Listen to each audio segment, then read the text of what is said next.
Praise lord. అందరికీ వందనాలు. మన ప్రభువైన యేసుక్రీస్తు నామమున ఈ యూట్యూబ్ ఛానల్ ద్వారా ఈ మాటలు వింటున్నా దేవునితో సహవాసం చేస్తున్న మీకు వందనాలు చెల్లిస్తూ ఉన్నా. గత వారం కొంచెం ఇబ్బంది అయింది ఫోన్ వల్ల, అందువల్ల రెండు పార్ట్లుగా కొంచెం టైంలో రెండు పార్ట్లుగా రావడం జరిగింది. గత వారం మనం చూసిన లేఖనాన్ని కంటిన్యూ చేయబోతున్నాం. దానికి ముందు ప్రార్థన చేసుకున్నాం. మమ్మల్ని మిక్కిలిగా ప్రేమిస్తూ ఉన్న మా పరలోకపు తండ్రి, సజీవుడు అయిన దేవ, సర్వశక్తుడా నీకు వందనాలు. దేవా, ఇదిగో నీతో సహవాసం చేయట ఎంత గొప్ప భాగ్యము నాయన, ఎంత గొప్ప ధన్యత. ఈ 40 దినాలు అనేక మంది అయ్యా నీ సన్నిధికి వస్తూ ఉన్నారు. అయ్యా ఇదిగో మేము కూడా ప్రభువా గత 20వ తారీఖు నుంచి అయ్యా నీతో సహవాసం చేస్తూ ఉండగా అయ్యా నీ సన్నిధిని మాతోనూ మా బిడ్డలతోనూ ఉంచమని, అలాగే యూట్యూబ్ ఛానల్ ద్వారా ఎంతమంది అయితే నీ మాటలు వింటూ ఉన్నారో వారిని వారి కుటుంబాలను దీవించమని, వారి యొక్క కుటుంబాలలో ఉన్న ప్రతి లోపాలను బలహీనతలను సరిచేసి మీ సాక్షులుగా వర్ధిల్ల చేయమని గనుడువైన యేసు నామములో ప్రార్థిస్తున్నాము తండ్రి, ఆమేన్. దేవుని సంగమా, గత వారం ఆలస్యం అయితే అనే మాట మీద 2 పాయింట్లు చూసాం. నిర్గమాకాండం 32వ అధ్యాయం 1వ వచనంలో మోషే కొండ దిగకుండా తడవు చేయుట ప్రజలు చూచినప్పుడు ఆ ప్రజలు అహరోను నొద్దకు కూడి వచ్చి, లెమ్ము, మా ముందున నడుచుటకు ఒక దేవతను మా కొరకు చేయము, ఐగుప్తులో నుండి మమ్మల్ని రప్పించిన మోషే అను వాడు ఏమాయనో మాకు తెలియదని అతనితో చెప్పిరి. ఒక మనిషి ఆలస్యం చేస్తేనే ఆడ జరిగినది పనికిరాని ఐక్యతలోకి వచ్చారు వాళ్ళు. అలాగే పనికిరాని దేవుణ్ణి వారు ఏర్పాటు చేసుకున్నారు. అలాగే మరి దేవుని యొక్క సన్నిధిలో గడుపుతూ మరి ఉపవాసంతో ఆయన దగ్గరికి వస్తూ ఉండగా మరి ఆయన మన ప్రార్థనకి జవాబు ఇవ్వకపోతే, ఒకవేళ కొంచెం ఆలస్యం చేస్తే మన జీవితం ఎలా ఉంటుంది అనేది మనం ఫోకస్ చేస్తూ ఉన్నాం. ఇక్కడ 2 విషయాలు మన ముందు చూసాం: పనికిరాని ఐక్యత, పనికిరాని దేవుడు అని. ఈ రోజున మూడవదిగా ఈ 32వ అధ్యాయంలోనే 5వ వచనంలో ఈ మాట రాయబడుతున్నది. అహరోను అది చూచి దాని ఎదుట ఒక బలిపీఠము కట్టించెను అని రాయబడింది. 5వ వచనంలో ఒక బలిపీఠము ప్రార్థనకి సాదృశ్యంగా మన దేవుని వాక్యంలో చూస్తూ ఉన్నాం. అనగా పనికిరాని ప్రార్థన, పనికిరాని బలిపీఠం, పనికిరాని ప్రార్థన. మనము ఏ మతములో ఉన్నా మన యొక్క కొంతమంది పూజ అన్నారు, కొంతమంది నమాజు అన్నారు, కొంతమంది ప్రార్థన అన్నారు. అయితే మన హృదయం దేవునికి అనుకూలంగా లేకుండా మనం ఏది చేసినా అది పనికిరానిది. మన హృదయంలో మన యొక్క పాపమును విడిచిపెట్టి పాప విషయంలో పశ్చాత్తాపం చెంది మన దేవుని దగ్గరికి పవిత్రంగా వచ్చి మనం చేసేది ఏదైనా శ్రేష్టమైనది. అందుకనే ఇక్కడ వీరు హృదయంలో దేవునికి వారు వ్యతిరేకంగా ఉన్నారు, దేవునికి వ్యతిరేకమైన ఆలోచన కలిగి ఉన్నారు, దేవునికి వ్యతిరేకమైన పరిస్థితులు వారు కలగజేసుకొని ఇప్పుడు వారు ఏం చేస్తున్నారు?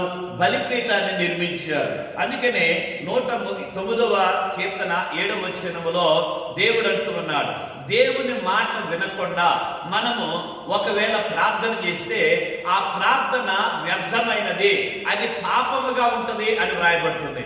అలాగే సామెతలు 28:9లో కూడా నేను చూస్తాం, ధర్మశాస్త్రమునికి చెవినొక్కకుండా మనం చేసే ప్రార్థన ఆయనకి అసహ్యమైనది అని జ్ఞాని అయిన సొలొమోను చెబుతూ ఉన్నాడు. మరి కీర్తనకారుడు ఏమంటాడంటే అది మనకి పాపమగును అని, ప్రార్థన పాపమగును అని చెబుతున్నాడు. నిజమే కదా? మన దేవుని మాటకు లోబడకుండా, దేవుని మాటకి విధేయత చూపించకుండా మనం చేసే ఏదైనా కూడా అది పాపానికి సంబంధించింది. ఎప్పుడైతే ఆజ్ఞని అతిక్రమిస్తామో అది పాపమై ఉన్నది. కనుక మనము దేవునికి మన హృదయాన్ని, మన మనస్సును ఇవ్వకుండా, మన యొక్క క్రియలను దేవునికి అనుకూలంగా ఉంచుకోకుండా మనం ఎంత ప్రార్థన చేస్తే ఏమైంది? అందుకని యేసు ప్రభు వారు కూడా అన్నారు కదా, ఇదిగో ప్రభువా ప్రభువా అని, ఇదిగో పిలిచినంత మాత్రాన నా రాజ్యంలోకి రారు, నా యొక్క తండ్రి చిత్తాన్ని నెరవేర్చువారు నా రాజ్యంలో ఉంటారు అని ప్రభు సెలవిస్తూ ఉన్నారు కదా. కాబట్టి ప్రియమైనటువంటి వాళ్ళారా, మన ప్రార్థన దేవునికి అనుకూలంగా ఉండాలి అంటే మన జీవితం అనుకూలంగా ఉండాలి. ఇర్మియా గ్రంథంలో ఇర్మియాతో దేవుడు అంటున్నాడు, ఓ ఇర్మియా, వీళ్ళ కొరకు నువ్వు ప్రార్థన చేయవద్దు, వీళ్ళ కొరకు నువ్వు మొరపెట్టొద్దు, వీళ్ళ కొరకు నువ్వు మాట్లాడవద్దు. ఒకవేళ నువ్వు ప్రార్థన చేసినా నేను వినను అని దేవుడు ఇశ్రాయేలు యొక్క పాప క్రియలను బట్టి, వారి హేయ కృత్యములను బట్టి ఇర్మియాతో దేవుడు ఒక్కసారి కాదు చాలా సార్లు ఇర్మియా గ్రంథంలో తెలియజేస్తున్నాడు. అలాగే యేస్కేలుతో కూడా అంటాడు, యెషయాతో కూడా అంటాడు, నువ్వు ప్రార్థన చేయొద్దని. కాబట్టి ప్రియమైన దేవుని బిడ్డలారా, మనము పాపములో ఉండి ప్రార్థన చేస్తే అది పనికిరాని ప్రార్థన, అది దేవునికి అసహ్యమైన ప్రార్థన అని దేవుని వాక్యం ద్వారా జ్ఞాపకం చేస్తూ ఉన్నా. కనుక మరి మోషే ఆలస్యం చేయటం ద్వారా వారు తిరుగుబాటు చేసి బలిపీఠాన్ని కట్టారు. ఒకవేళ నీ ప్రార్థనకి జవాబు రాలేదని నువ్వు సనుగుకుంటూ గొనుగుకుంటూ దేవుని మీద తిరుగుబాటు చేస్తూ అసహ్యంతో నువ్వు మరలా ప్రార్థన చేసిన ఆ ప్రార్థన కూడా దేవునికి అసహ్యమైనది, పాపం అని దేవుడు సెలవిస్తూ ఉన్నారు. ఇక 4వదిగా మనం చూసినట్లయితే 5వ వచనములోనే వ్రాయబడుతున్నది. 5వ వచనములో మరియు అహరోను రేపు యెహోవాకు పండుగ జరుగునని చాటింపగా, ఇప్పుడు పండుగ చేస్తా ఉన్నాను. ఈ పండుగ పనికి రాని పండుగ. పేరుకి ఏం పేరు పెట్టారు? యెహోవా పండుగని పెట్టారు. మనం కూడా క్రిస్మస్ పండుగని పెట్టుకుంటాం, ఈస్టర్ పండుగని పెట్టుకుంటాం, గుడ్ ఫ్రైడే పండుగని పెట్టుకుంటాం. ప్రతి ఆదివారం కూడా మన పండుగ. అయితే మన పేరుకి పండుగ అని మనం అనుకుంటున్నాం, క్రిస్మస్ అనుకుంటున్నాం. కానీ క్రిస్మస్ రోజు ఏం చేస్తున్నాం? మన దేవుణ్ణి ఆరాధించాలి కదా. మరి ఆరాధిస్తున్నామా? పైన చూస్తే స్టార్ కనపడితే కింద చూస్తే బార్ ఉంటుందని అన్నారు ఒక ఆయన. మనం చాలాసార్లు క్రిస్మస్ టైంలో ఈ మాట వింటూ ఉన్నాం. చక్కగా అలంకరణ ఉంటుంది, మంచి వస్త్రాలు ఉంటాయి, ఇవన్నీ కూడా. కానీ క్రిస్మస్ చేసుకుంటున్నాం, మాకు యేసే పండుగ అంటే మాది అంటున్నాం. కానీ ఆ యేసే నీతో ఉన్నాడా? నీలో ఉన్నాడా? నువ్వు యేసేను వెంబడిస్తున్నావా? యేసేకి అనుకూలంగా జీవిస్తున్నావా? ఇక్కడ ఇశ్రాయేలీలు కూడా వారు పనికిరాని ఒక దూడం చేసుకుని వారు యెహోవాకు పండుగని చాటింపేసుకుంటూ ఉన్నారు. దేవుని వాక్యం చెబుతూ ఉన్నది.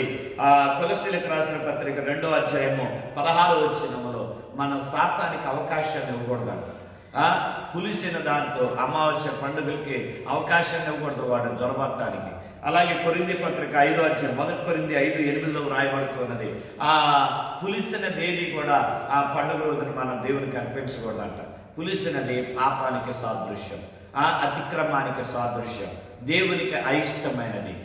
పులియనిది దేవుడు కోరుతూ ఉన్నాడు. ఇశ్రాయేలుని 7 పండుగలు చేయమన్నాడు.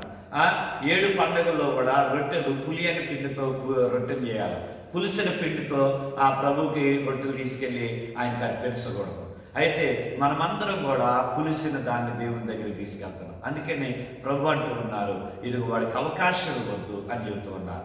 మరి పండుగ అంటే ఏంటి అసలు అంటే, యోహాను సువార్త 7వ అధ్యాయం 37వ వచనంలో రాయబడుతున్న మాట, యోహాను సువార్త 7:37లో, పండుగ మనకి దప్పిక తీర్చేదై ఉండాలి. పండుగ అంటే మనకి దప్పిక తీర్చబడాలి. మన ఆత్మీయ దప్పిక తీర్చేది పండుగ. దేవుని దగ్గరికి వచ్చి ఆయన జీవమును పొందుకునేది పండుగ. చచ్చిన స్థితిలో ఉన్న, పాపములో ఉన్న మనము, అనారోగ్యంతో ఉన్న మనం, సమస్యలతో ఉన్న మనం, నిందల్లో ఉన్న మనం, ఇబ్బందుల్లో ఉన్న మనం, అవిధేయతలో ఉన్న మనం, అవిశ్వాసంలో ఉన్న మనం, అక్రమంలో ఉన్న మనం, అతిక్రమంలో ఉన్న మనం దేవుని దగ్గరికి వచ్చి విడిచిపెట్టి దేవుని జీవాన్ని పొందుకొని ఆత్మ దప్పికను తీర్చుకునేది నిజమైన పండుగ. అలాంటి పండుగ మనం చేయాలి. అలాంటి దప్పిక తీర్చబడిన రీతిగా ఆశ కలిగి దేవుని మందిరానికి వచ్చి మన దప్పిక తీర్చుకోవాలి, ఆత్మీయ దప్పికను తీర్చుకోవాలి. అది పండుగ అంటే. అది పనికొచ్చే పండుగ, లేకపోతే పనికిరాని పండుగ ఏం చేసినా. ఇక చివరిగా 5వదిగా 6వ వచనములో వ్రాయబడుతున్నది, వారు ఏం చేశారంట, మరునాడు వారు ఉదయమున లేచి దహన బలులను సమాధాన బలులను అర్పించిరి. అప్పుడు జనులు తినటానికి త్రాగటానికి కూర్చోండి ఆడుటకు లేచేది అని వ్రాయబడుతుంది. వాళ్ళు పనికిరాని అర్పణలు దేవునికి అర్పిస్తూ ఉన్నారు. దేవునికి పనికిరాని అర్పణలు. ఫిలిప్పీయులకు రాసిన పత్రిక 4వ అధ్యాయంలో పౌలు అంటాడు కదా, మనం దేవునికి శ్రేష్టమైన వాటిని అర్పించాలా. ఆయన అంటున్నాడు, నేను ఈవిని అపేక్షించి చెప్పట్లా, ఇరుగు దేవుడు కోరుతున్నాడు కనుక మనం అర్పించాలి. దేవుడు పాత నిబంధన నుండి క్రొత్త నిబంధన వరకు కూడా మన దశ భాగాలు, ప్రథమ ఫలాలు, మన శ్రేష్టమైన అర్పణలు, అలాగే మొదటిగా వచ్చిన అర్పణలు అన్ని దేవుడికి అర్పించాలి. అది దేవుడు చెప్పిన నియమం. కానీ మనం ఏం చేస్తున్నాం? మనకి నచ్చిన రీతిగా ఇస్తున్నాం. దశభాగాన్ని దొంగిలిస్తూ ఉన్నా, అందులో ఎంతో కొంత రూపాయి, 10 రూపాయలు ఇవ్వాల్సిన కాడ రూపాయి ఇస్తున్నాం, లేదా 5 రూపాయలు ఇస్తూ ఉన్నాం, ఆ మిగిలిన 5 రూపాయలు దొంగిలిస్తూ ఉన్నాం. అలాగే ప్రథమాన్ని దేవుడికి ఇవ్వాలి, మనం ఇవ్వలేకపోతున్నాం. దేనిలో కూడా ప్రథమాన్ని దేవునికి ఇవ్వలేకపోతున్నాం. పనికిరాని అర్పణ మనం దేవునికి ఇస్తూ ఉన్నాం. అందుకని మనం అభివృద్ధి చెందాలి. ఈ రోజున నీ అర్పణ పనికిరానిదా, పనికొచ్చే అర్పణిస్తున్నావు దేవునికి. ఒకసారి నిన్ను నువ్వు పరీక్షించుకో. ప్రియ సహోదరి సహోదరుడా, ఈ మాటలు వింటూ ఉన్నటువంటి ఇదిగో నీకు జ్ఞాపకం చేస్తున్న మాట, ఆలస్యమైందని మోషే రావటం, ఆ మోషే ఏమయ్యాడో తెలియదని వారు పనికిరాని 5 కార్యాలు వారి జీవితంలో ప్రారంభమైంది. పనికిరాని యూనిటీ ప్రారంభమైంది. పనికిరాని దేవుణ్ణి ఏర్పాటు చేసుకున్నారు. పనికిరాని బలిపీఠాన్ని కట్టారు, ప్రార్థన చేసుకున్నారు. పనికిరాని పండుగలు చేసుకుంటున్నారు. పనికిరాని అర్పణలు అర్పిస్తూ ఉన్నారు. మరి దేవుడు నీ ప్రార్థన జవాబు ఇవ్వలేదని నువ్వు కూడా ఇలాంటి స్థితిలో ఉన్నావా? లేదా దేవుని ఎదుట యోగ్యమైన అర్పణలు అర్పిస్తూ, యోగ్యమైన ప్రార్థన చేస్తూ, యోగ్యమైన దేవుణ్ణి వెంబడిస్తూ నువ్వు యోగ్యుడిగా ఉంటూ ఉన్నావు? ఏది పవిత్రమైనదో, ఏది అపవిత్రమైనదో, ఏది మంచిదో, ఏది ఖ్యాతి కలిగిందో, ఏది శ్రేష్టమైనదో నువ్వు పరీక్షించి నువ్వు ముందు కొనసాగుతావు.